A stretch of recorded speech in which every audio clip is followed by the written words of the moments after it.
प्रिय भक्तगण, आज हम आपको एक कथा का श्रवण करा रही हूँ जो सुनने मात्र से आपके जीवन में सुख, संपत्ति और धन की वर्षा होगी।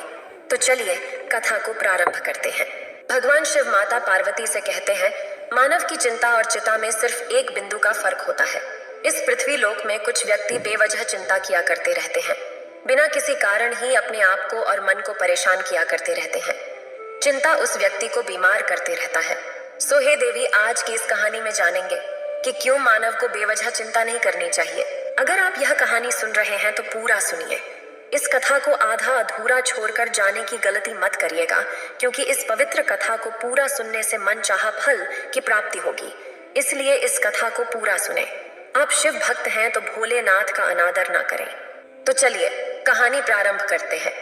एक गांव में एक किसान था जिसे एक बहुत ही बुरी आदत लग चुकी थी, और वह आदत थी बेवजह चिंता करने की आदत थी। वह हर समय किसी न किसी चीज को लेकर चिंता किया करता ही रहता था। वो हर समय सोचता रहता कि कहीं मेरे साथ कुछ गलत ना हो जाए, जबकि उसकी जिंदगी में अभी तक सब कुछ ठीक ही चल रहा था। उसके पास एक बड़ा सा खेत था जिसमें अच्छी खासी फसल हो जाती थी। खेती करने के लिए 2 बैलगाड़ियां थी, एक अच्छा घर था, पत्नी और 2 प्यारे बच्चे थे।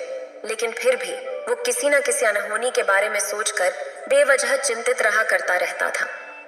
कभी सोचता कि अगर मेरी फसल में कीड़े लग गई तो क्या होगा, अगर आवारा पशुओं ने फसल को बर्बाद कर दिया तो क्या होगा, अगर सूखा पड़ गया या अत्यधिक बारिश हो गई तो मेरी फसल खराब हो जाएगी। ऐसे ही वो भविष्य की अन्य बातों के बारे में सोचकर बेवजह चिंता में डूबा रहा करता था। जैसे कि कहीं खेती के समय मेरे बैल बीमार ना पड़ जाए, मेरे बच्चों का भविष्य कैसा होगा, कहीं बुढ़ापे में मुझे कोई बड़ी बीमारी ना हो जाए, मेरे बच्चे बुढ़ापे में मेरा ख्याल रखेंगे भी या नहीं, वगैरह वगैरह। अपनी इस लगातार बेमतलब चिंता करने की आदत की वजह से वो असंत और परेशानी रहा करता था, और अब उसका किसी भी काम में मन भी नहीं लगता था। उसकी पत्नी ने भी इस बात को अनुभव किया कि उसे बिना मतलब चिंता करने की आदत पड़ चुकी है। उसने उसे कई बार समझाने की कोशिश भी की, तुम बेवजह चिंता करना छोड़ दो, लेकिन उसके समझाने का कोई मतलब नहीं रह जाता था। एक दिन उसे पता चला कि नगर में एक संत आए हैं जिनके पास समस्त समस्याओं का समाधान है। फिर एक दिन वह उसे लेकर उस संत के आश्रम में पहुंच जाती है, और वह संत अत्यंत ही बुद्धिमान और ज्ञानी व्यक्ति थे। किसान और उसकी पत्नी अपनी समस्त समस्या उस संत के समक्ष रखती हैं। फिर किसान ने कहा, महात्मा, मैं हर समय किसी न किसी बात की चिंता करता रहता हूँ।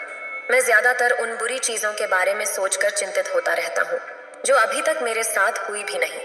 किसान की समस्या को पूरे ध्यान से सुनने के बाद संत ने कहा, ठीक है, तुम दोनों कल सुबह आना और फिर मैं तुम्हें तुम्हारी समस्या का समाधान बता दूंगा।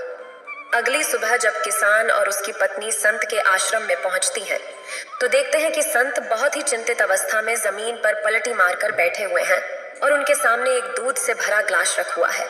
संत बार बार उस दूध के ग्लास की तरफ देख रहे हैं और फिर कभी अपना हाथ अपने सिर पर रखते तो कभी जमीन पर। वह बहुत ही चिंतित और बेचैन दिखाई पड़ रहे थे। ये देखकर किसान ने पूछा, महात्मा, आप इतने परेशान क्यों लग रहे हैं? आपके समक्ष दूध रखा है, आप इसे पी क्यों नहीं लेते? महात्मा बोले, मुझे चिंता हो रही है कि कहीं इस दूध को बिल्ली ना पी जाए, या फिर मैं कहीं जाऊं तो क्या पता ये दूध कहीं गिर ना जाए।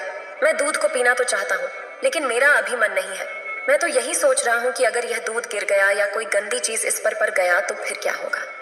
इतना सुनकर किसान जोर जोर से हंसने लगा। किसान ने हंसते हुए कहा, इसमें इतनी चिंता करने वाली कौन सी बात है? यह दूध ही तो है। यदि यह गिर गया या इसमें कुछ पड़ गया या फिर किसी ने इसे पी लिया तो क्या हो जाएगा?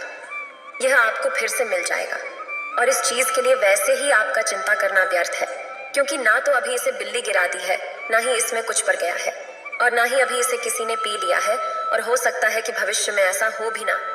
किसान के मुख से यह बातें सुनकर संत मुस्कुराए और बोले, मैं भी तो तुम्हें यही समझाने का प्रयास कर रहा हूँ कि भविष्य की उन घटनाओं की चिंता करना व्यर्थ है जो अभी हमारे साथ हुई हो नहीं, और ज्यादा संभावना है कि वह कभी होगी भी नहीं, और अगर होगी तो जिस चीज को तुम एक बार हासिल कर सकते हो उसे तुम फिर से भी हासिल कर सकते हो, और अगर नहीं कर पाए तो कोई बात नहीं, क्योंकि समस्याओं के आने के साथ ही उन समस्याओं का सामना करने की हिम्मत भी अपने आप ही आ जाती है। ये बातें सुनने के बाद किसान को लगा जैसे किसी ने उसके गाल पर एक थप्पड़ मारकर उसे नींद से जगा दिया हो। उसे महसूस हुआ कि वह भी तो यही गलती कर रहा है। वह भी तो भविष्य की उन घटनाओं के बारे में सोचकर चिंतित हो रहा है जो अभी तक घटी ही नहीं और शायद कभी घटेगी भी नहीं। किसान और फिर संत के चरणों में गिर पड़ा और कहने लगा, इतनी आसान तरीके से मेरी गलती का एहसास करवाने के लिए आपका बहुत बहुत धन्यवाद, और मैं आज से पूरा प्रयास करूंगा। मैं बेवजह चिंता करना बंद कर दूंगा।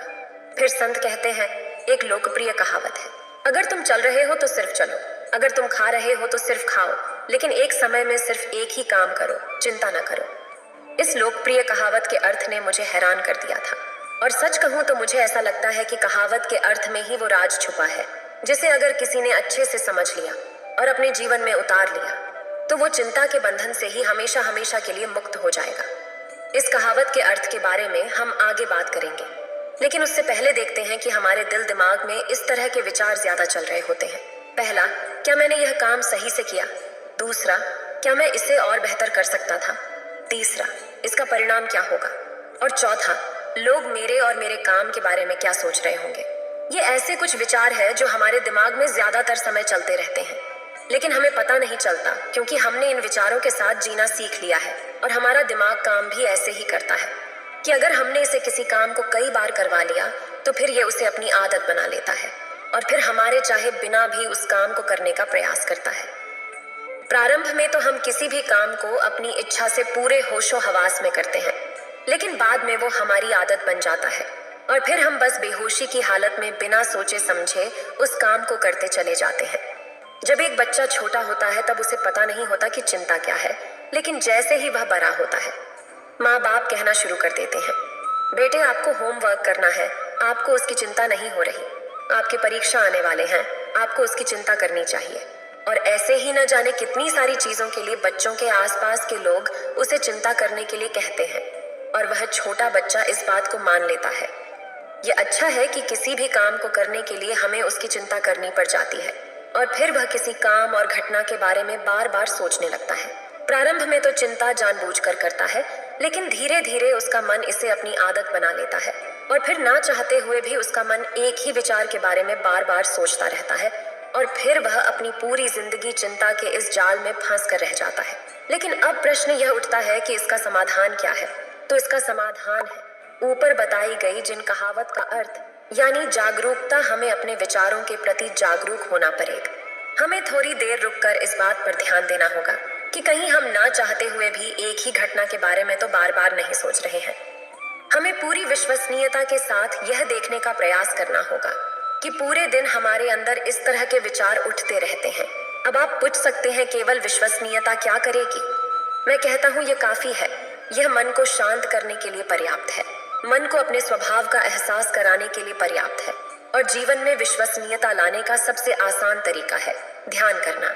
ध्यान करने के दौरान अपने विचारों पर ध्यान देना, और जब आप पूरी विश्वसनीयता के साथ अपने विचारों पर ध्यान देना शुरू कर देंगे, फिर संत कहते हैं, तब आप पाएंगे कि आपके मन में चलने वाले गैर जरूरी विचार एक एक करके अपने आप ही गायब होना शुरू हो जाएंगे, और फिर आप एक आनंदित और शांत जीवन अनुभव कर पाएंगे।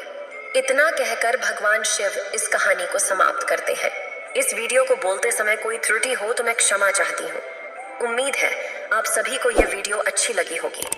अगर आप शिव के सच्चे भक्त हैं तो चैनल को सब्सक्राइब और वीडियो को लाइक करके कमेंट में हर हर महादेव लिख दीजिए।